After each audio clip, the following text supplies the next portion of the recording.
Why does the nail polish dry out the nails? That question comes up a lot, and the answer might surprise you. Spoiler, nail polish does not dry out the nails. In fact, the nail polish can temporarily raise the moisture level in a nail. I know, how rude of science to ruin that perfectly good myth. But before we start, there are a lot of new people on this channel. Thank you so much if you are new, and thank you so much if you're not new as well. I've been a nail technician for 30 years, and I spent my career over-analyzing and obsessing over nails. How they look, how they peel, how they grow out, how different products behave, and why people often blame the nail polish for drying out their nails. So first, what is nail polish?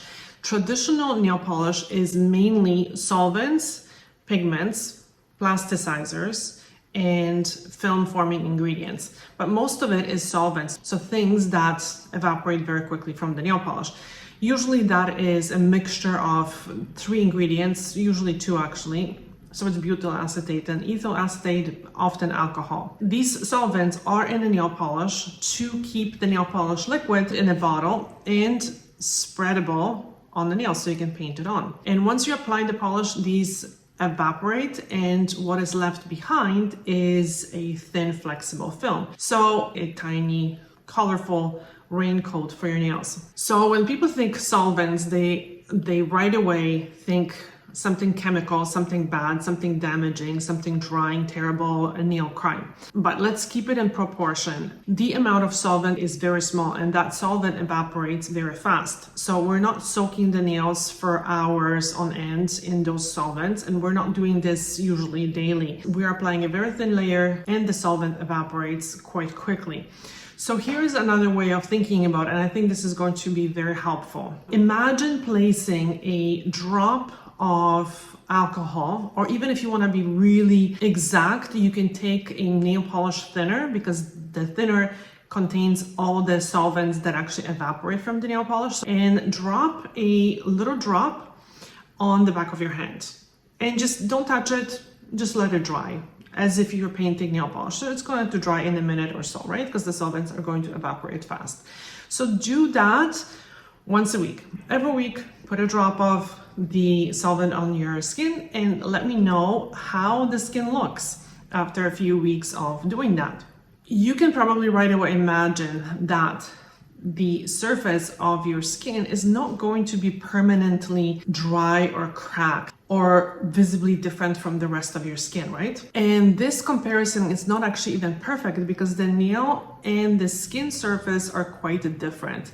The skin is a living organ and it reacts to things, and the nail plate is a compact, keratinized structure. It's made of flattened, hard nail cells packed together, and they're like almost like a pancakes overlapping each other and being stacked on top of each other. The nail plate has less lipid, so less oil, and less moisture. The structure is much harder than the structure of the skin. So if a tiny amount of quickly evaporating solvent is not damaging our skin on our hand, it makes a very little sense to assume that the nail polish itself chemically is drying out the nail in the way people imagine, permanently drying out the nail.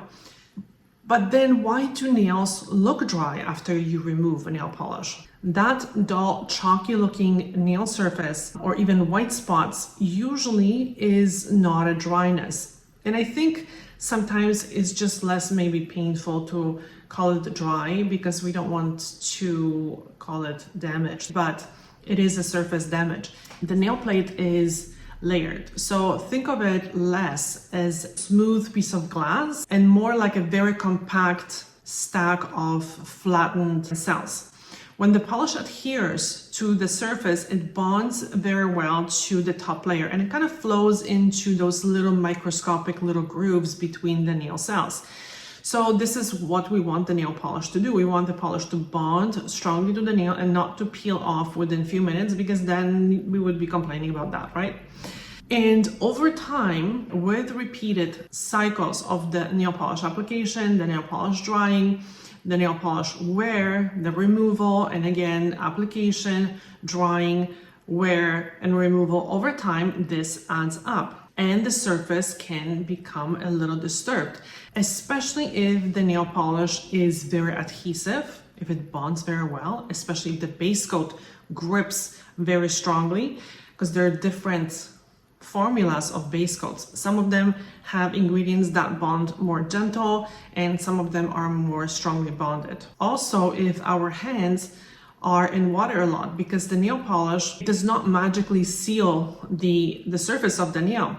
The water still gets in, and when the water gets in, the nail plate expands. And then when the water dries out, it contracts. And that movement can also disturb the top cells of the nail plate. And of course, if the nail polish is peeled or picked. Also, if the removal involves a lot of scrubbing, nail polish that's not yet quite dissolved. And this is why often you see me, when I remove the nail polish, I place the cotton pad soaked in acetone and I wait for the nail polish to dissolve.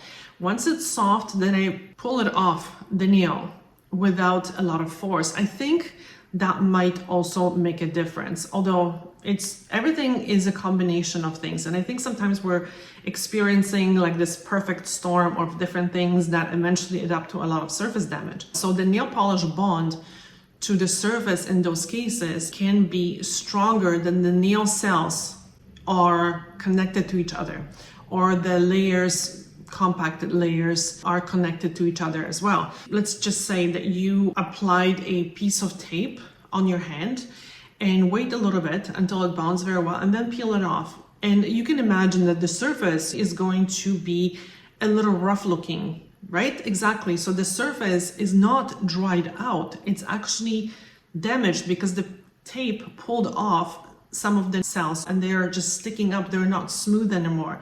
And this is why they look rough. I think it's the same thing with the nail polish. And when the nail polish is removed, tiny bits of upper surface of that nail can just lift with it. Not always dramatically, but microscopically it can happen. And after enough cycles, the nail surface, it starts to look dull, rough and uneven and flaky, or even you get white spots. The white spots are almost like a bigger areas with lifted layers. So not single cells are lifted, but a layer is lifted and becomes almost like a little dry blister. Think about it, because when you put oil over that surface, eventually the oil is going to seep in underneath and it's going to mask that lifted surface. So what happens is that the oil has not fixed, it just masked the damage.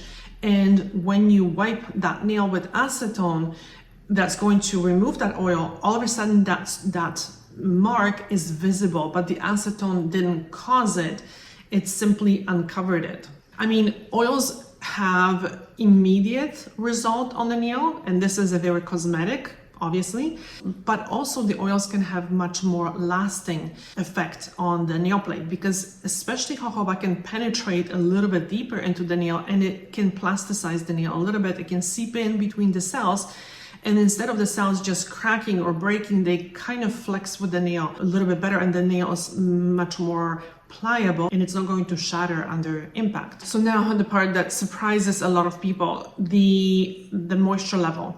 So Doug Schoen was saying that the enhancements, so starting with nail polish, gel polish, and the type of overlays, they can raise the moisture level in the nail from approximately 15% to about 25%.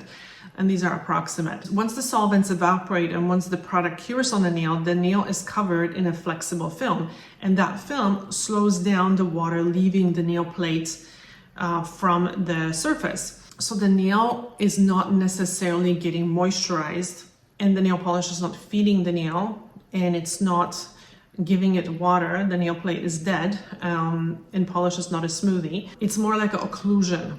So there's a difference between something being moisturizing and something being occlusive. Moisturizer adds water to the surface. It brings water to the surface.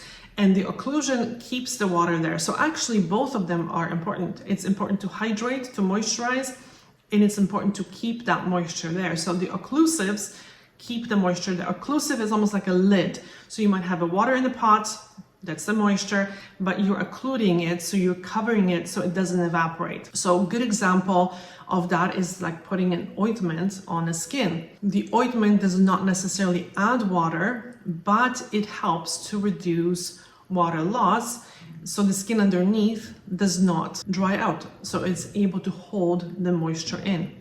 And the nail polish works in a similar way on the nail plate. It creates a semi-occlusive layer. And this is why when I see those marketing claims saying that the polish moisturizes the nail, I kind of raise my eyebrow, because that's not really how it happens. What they mean is it's occlusive.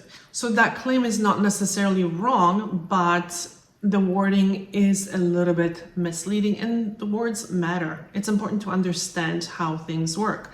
And very often you hear the marketing people say that their polish somehow seals the nail, so it seals in the moisture, but that is really like saying that our water hydrates.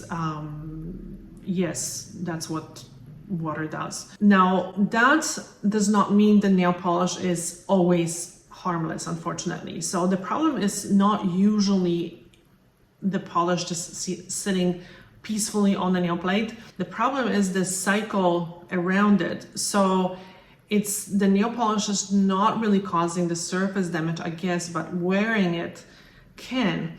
So like I said, the problem is the cycle around it. So the application, then the polish shrink wrapping really around the cells, the wear, the bending, how we use our hands, the expanding, the shrinking, all of that imagine with a tape that is inflexible, sitting on that flexible surface. Also, when picking happens, when peeling happens, when scraping happens, with the removal, with the rubbing, it just all adds up eventually. And then doing it again.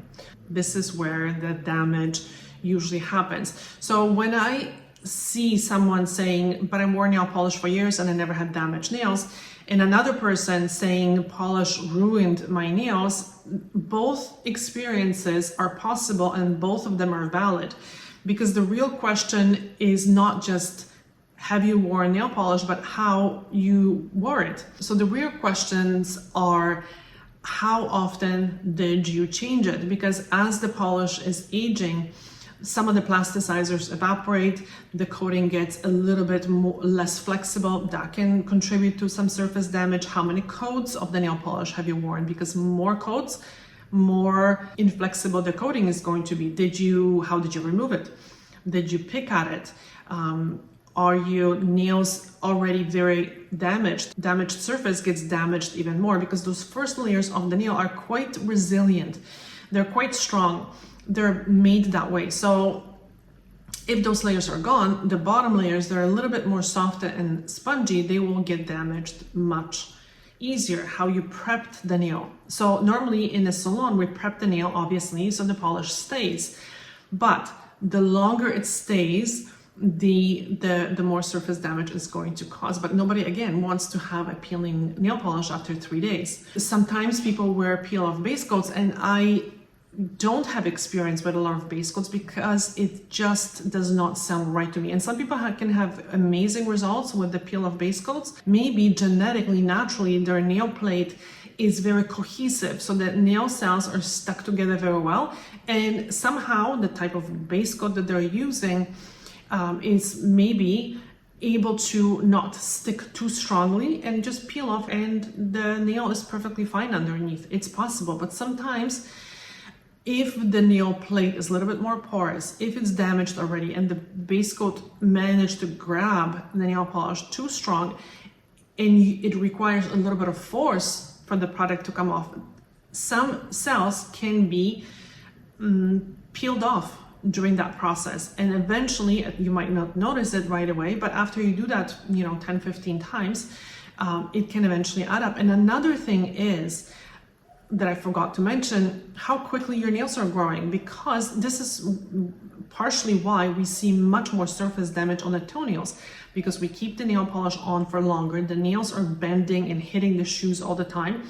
And also the nails are growing very slowly. So it's growing slower than the damage is happening, because sometimes certain things can damage the nail plate a little bit, but the nail is growing fast enough for the damage to just grow out before it gets too bad, too visible. But sometimes some people's nails grow very slow and the damage keeps adding up, and the nail does not have time to regrow. So the nail plate will not regenerate from the bottom. It just has to grow out from the root, from the lunula, from the matrix. This is where the nail is produced. Another thing is where you forcing the polish off before being dissolved properly. So I think the way, like I mentioned before, how the product is removed, it matters as well. We see that often with shellac. You have to wait long enough for the product to crumble off. You don't want to be pushing it off and forcing it off. You have to wait for it to come off very easy to flake off. And I think it's very similar with the nail polish removers and removing a regular nail polish. The best way is to place the pad, wait for the chemistry to do its magical job, to dissolve the nail polish, and then just wipe it off gently, not scrub it into the nail plate, because if there are chunks that are still quite hard, it might just pull some of those cells and eventually they will get disconnected from your nail plate. You know what? If you want to add another variable to this, put that drop of nail polish thinner on your nails, and then a week later, wipe that area, scrub it with acetone, and then put that drop of the nail polish thinner as if you were polishing the nails, let it evaporate. Week later, scrub it with acetone. And I'm very curious how this is going to work out for you, if you're going to see any difference on your skin. So please share in the comment section what you think is going to happen, and if you have the time and energy and enough curiosity to do it, let me know if you did it and how that turned out for you. So the simple answer to the original question is no, the nail polish does not usually dry out. The nail polish can actually increase the moisture level while it's on the nail plate. That's the important part. But repeated polish applications and removing cycles can cause surface damage that might look like dryness. Just pay attention to, is the surface already damaged? Am I removing the polish too aggressively? Is my base coat very strongly bonding? Am I picking or peeling the nail polish? And ask yourself if maybe a little bit of a break between the nail polish application would make a difference. Sometimes trying that really helps. I'm going to leave a couple of interesting references in the description box, and thank you so much for watching. Bye.